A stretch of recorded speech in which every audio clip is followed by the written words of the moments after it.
This episode of the Yellow Brick Road Chronicles, I give my personal opinion and evaluation of the Kamala Harris testimony in the Diddy case. Some of my opinions may not be suitable for what you are used to hearing, so viewer discretion is advised.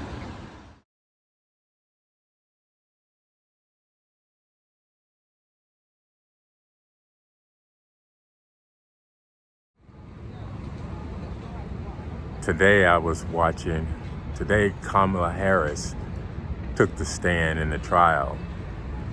Can you believe that? Kamala Harris? That was the last person I'd ever think I'd hear related to this.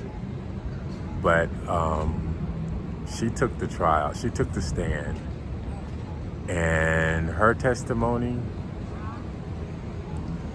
it ended the whole thing. I mean, her testimony was something that when you hear it, you'll never forget it.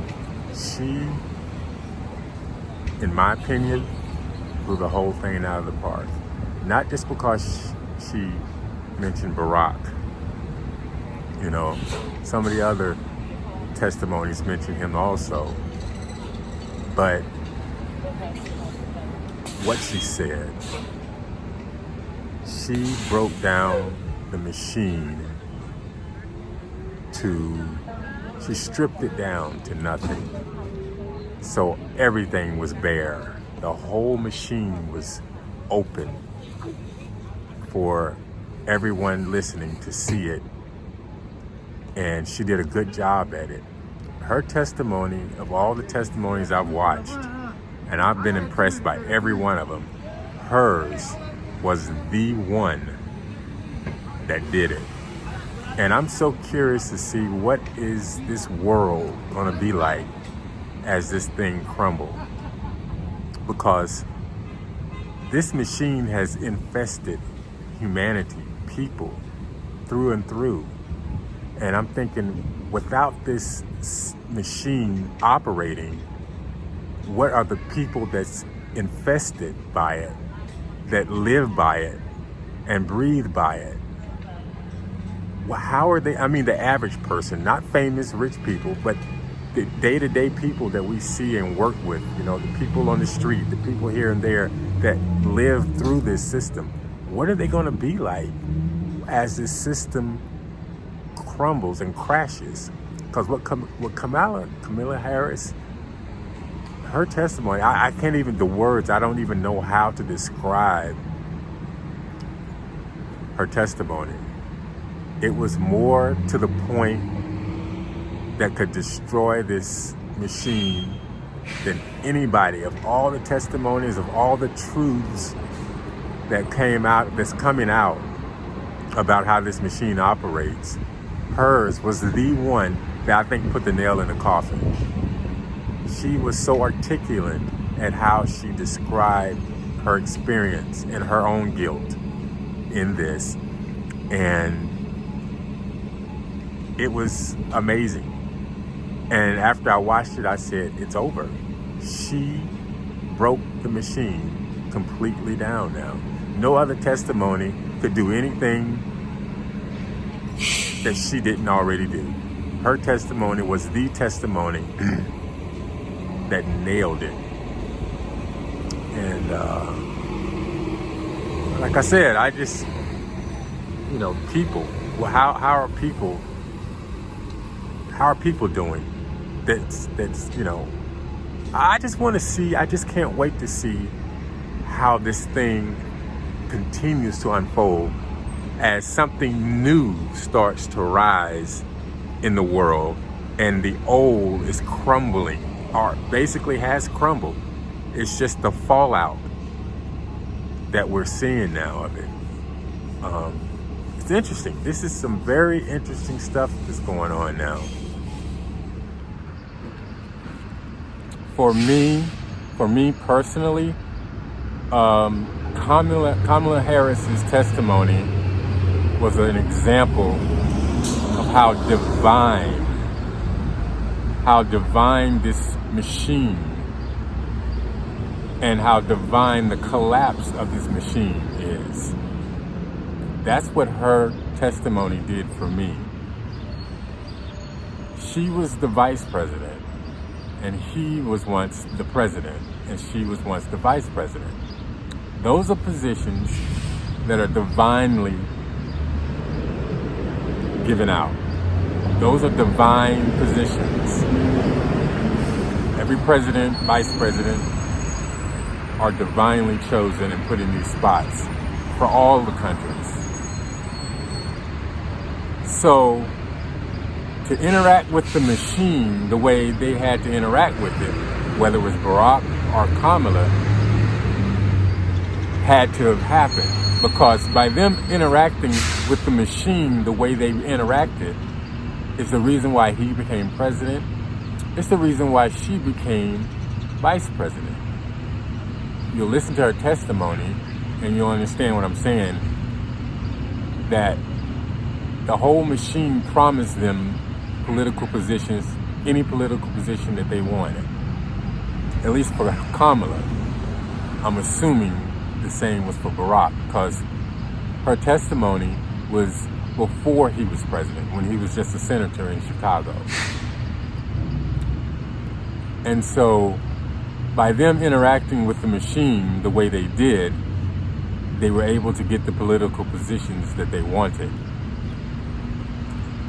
So it's all divine and orchestrated in a biblical-like proportion. And for it to collapse the way it's collapsing is also divine and a biblical-like proportion as well. And that's so interesting to me. It's just got me in a daze after I heard her testimony and after I start piecing together everything. You know, how this machine, as destructive and as, I don't know the word, something that's cruel and hideous and heinous.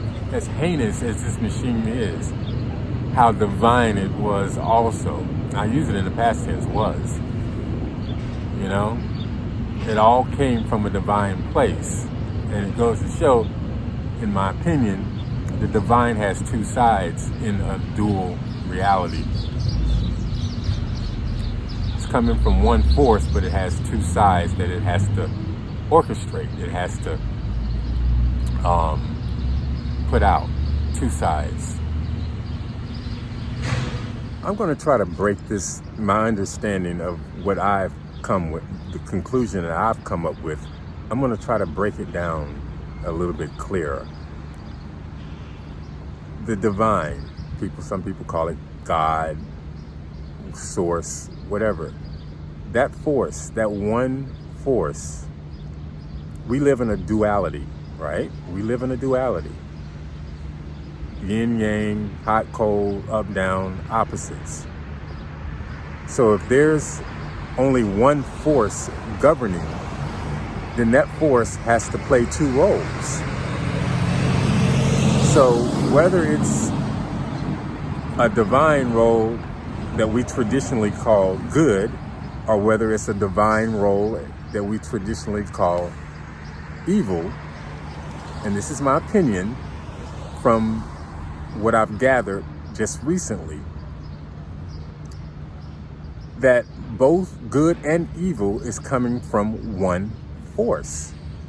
And I come to that conclusion specifically from Kamala's testimony. And the example that I gave in the last slide that I gave, the last video that I made, of how it's clear and everybody knows that the divine puts people in power in all the world. And if they had to interact with this machine, then the divine had something to do with that. So the divine has two roles to play. That's basically the point that I'm trying to make, that I came up with from this entire Kamala exposure. You can't deny that they had the positions of power that's divinely given. And from the testimony, you can't deny that they both participated in the machine, and Diddy was involved in both of them. So I think we may have to take a different look at what we call God or source and start to see the divine nature in all things in duality, as long as we are in duality. But the future, from my understanding, will be we're going towards oneness. So duality won't exist at some point for humanity. After my revelation today of the Kamala Harris testimonies, I've noticed a shift in energy, a big shift. I don't know if that shift is within me, so my perception is different, or is it a shift in everything, in all the energy, and I'm observing that shift. Which one, I don't know. But there's definitely a shift, and it's interesting, the shift. Very interesting. Today has been a warm day. It started out comfortable. The sun came out today. The wind has died down. It almost feels like an early summer, late spring day today. And it's supposed to just continually warm up. But in this area of the country, that warming trend can just change like that. And it looked like we're going to get some rain a little bit further down, and it's going to cool off again. But I have to remember where I'm at. So the weather patterns are going to be different.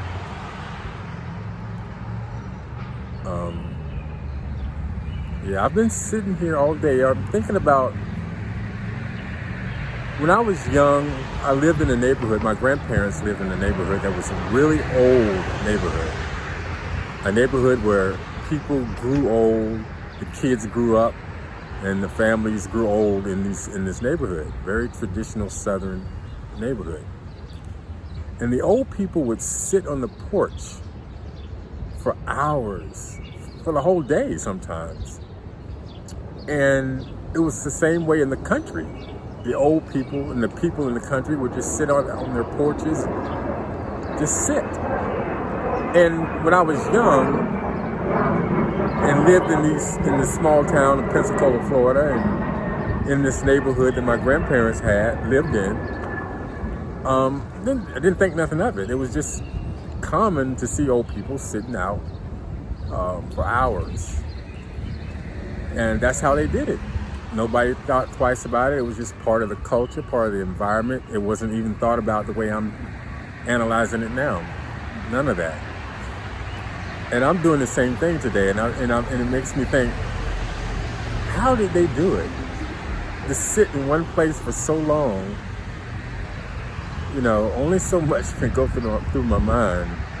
But I guess, the energy of the world was different, and that affects the thought process, and it affects all the emotion and everything. So we're definitely living in a more hyped energy than ever. So it's not as easy to sit in one place for so long like it was back in the day. But I've been doing it today. I've been sitting all day today.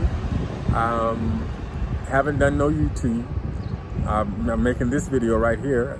I took a little nap, like the old people used to do. Wake up and just sit. And it's been all right. It's been all right. I'm not complaining.